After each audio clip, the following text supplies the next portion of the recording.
Sarà il film Ragazzi, scritto e diretto dal grande premio Oscar Paolo Sorrentino, ad inaugurare mercoledì 27 agosto l'82esima Mostra Internazionale d'Arte Cinematografica di Venezia, l'annuncio del direttore della Biennale Cinema Alberto Barbera, che a Venezia portò per la prima volta Sorrentino come regista del suo primo lungometraggio Uomo in più.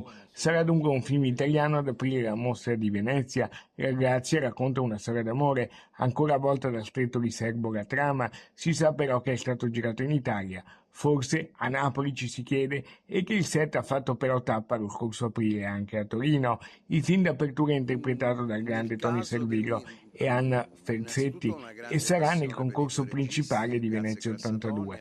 Dunque non una partecipazione senza ansie, ma in corsa per la vittoria finale del Leone d'Oro. Paolo Sorrentino, che lo scorso anno scelse la Cosette di Cannes per il suo Partenope, torna a Venezia a 4 anni dal film È stata la mano di Dio, che vinse il Leone d'Argento, Gran Premio della Giuria, e il premio Marcello Mastroianni per il giovane attore Filippo Scotti. Così, in quell'occasione, ci rispose il regista. Da bambino avrebbe mai immaginato di fare questo mestiere? No, no, francamente non pensavo che nessuno mi avrebbe mai affidato più di 50.000 lire per fare qualche cosa. Come è nata questa sua passione?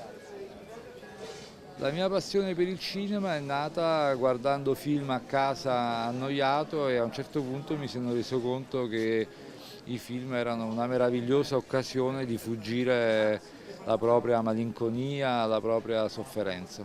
Continua il grande binomio artistico con Tony Servillo, che alla mostra dello scorso anno disse: Un rapporto con Venezia è un rapporto magnifico, ho fatto qui tante regie liriche alla Fenice e poi è arrivato anche il cinema, è un rapporto molto molto forte.